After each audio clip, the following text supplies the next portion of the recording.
என்னாச்சு? எனக்கு உடம்பு சரியில்லை. எங்க?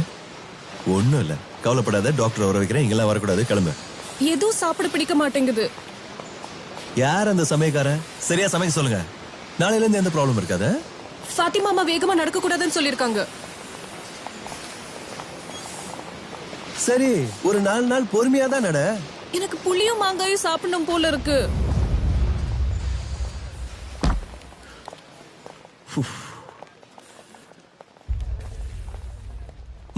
மரத்தையே புடுங்கி கொடுக்கற சாப்பிட்டுக்கிட்டு இரு. என்னாச்சு உனக்கு?